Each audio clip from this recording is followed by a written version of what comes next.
Buong WTA Tour ginulat, Alex Ayala, ginawang poster girl ng tennis. Siya pala ang main attraction sa Miami Open. At hindi ito simpleng hype lang, kundi isang real-time takeover na nangyayari mismo sa gitna ng Miami Open. Sa isang tournament na sanay sa malalaking pangalan, sa mga Grand Slam champions at sa mga established superstars, isang 20-year-old Pinay ang biglang naging sentro ng usapan. Walang iba kundi si Alex Ayala.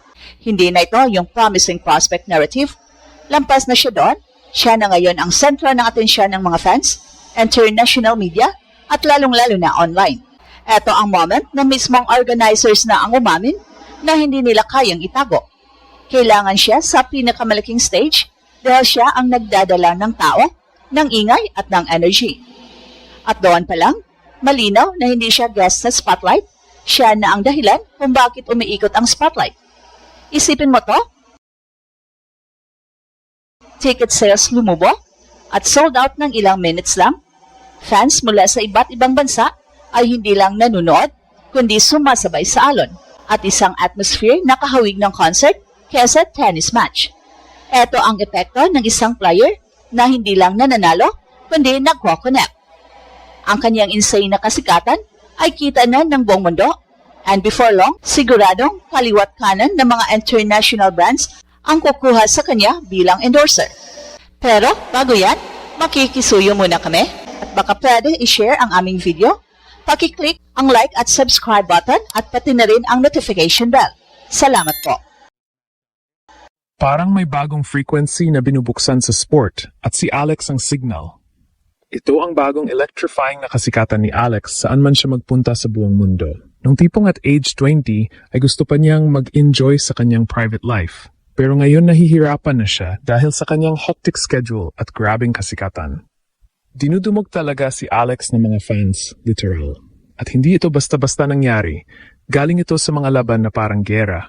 Gaya ng nakaraang marathon match niya, kung saan hindi lang endurance ang pinakita niya, kundi composure under chows. Isang klase ng laro na nagpapakita na kaya niyang i-handle hindi lang ang kalaban, kundi ang pressure ng buong mundo na nakatingin.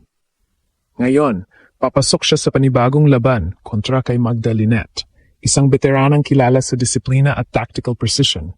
At dito na papasok ang tunay na tanong, handa na ba siyang i-convert ang ingay sa dominance?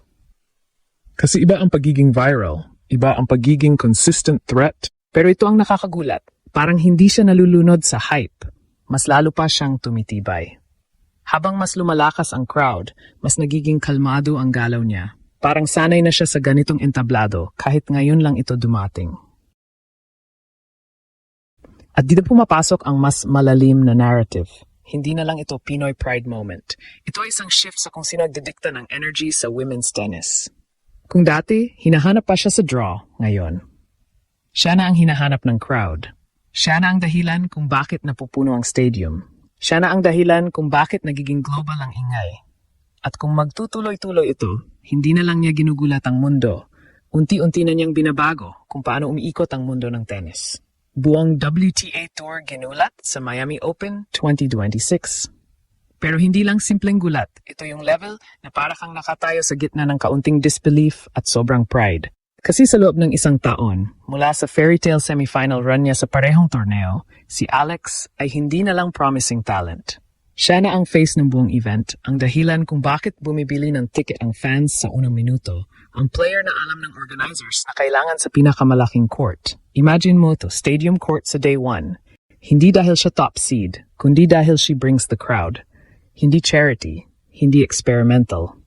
Ito yung klase ng statement na nagsasabi sa buong mundo, ito ang player na kailangan mong panoorin. Si Alex ang klaseng player na kahit manalo man o matalo ay sulit pa rin ang panonood. The same feeling shared by Filipino fans na sa online lamang nag-aabang, kahit walang tulugan, puyatan ay inspired pa rin kinabukasan. At pagdating sa crowd, para kang nasa concert ng isang global superstar. Tickets na ubos sa loob ng oras, general admission, VIP, courtside, lahat na ubos. Websites nag-crash, resale prices sumabog, at kahit mga veteran sports reporters kinikilala na parang concert-level chaos ang nangyayari. Fans galing sa iba't ibang bansa, nagdadala ng Pinoy flags, sumasabay sa mga international supporters. Parang lahat ng pinagsama-sama ng mundo ay naka-turn out dahil sa isang lefty na mula Quezon City.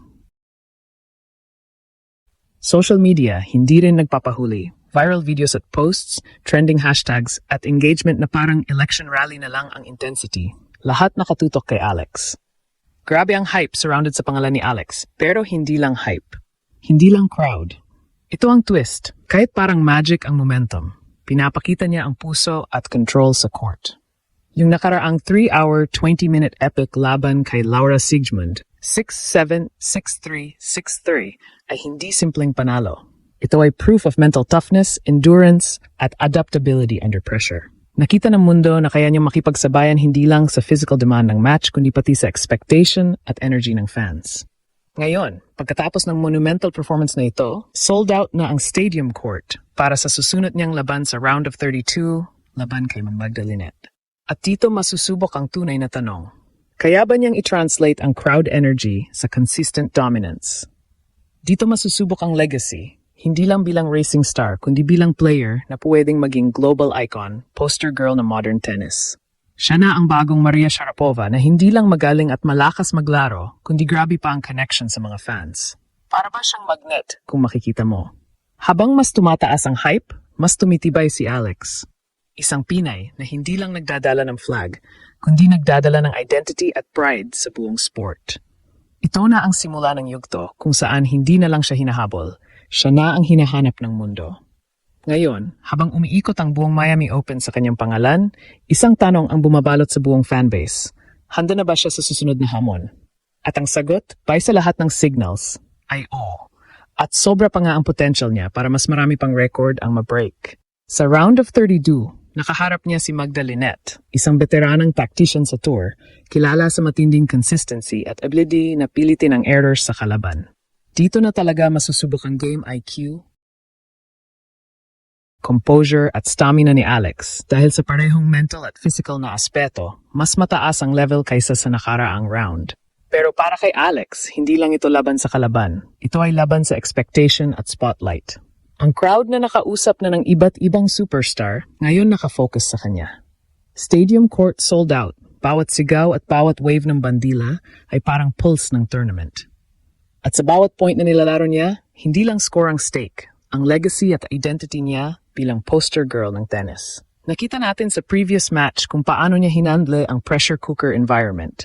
Bawat set na natalo, bawat breakpoint, bawat rally ay ginamit niya para mapatibay ang momentum, hindi para ma-intimidate. Kaya malaking bagay kapag nakuha ni Alex ang panalo versus Magdalene at makapasok siya sa round of 16. Then, quarterfinals and eventually, gustong lampasan ni Alex ang kanyang semifinals. Finished last year sa Miami Open.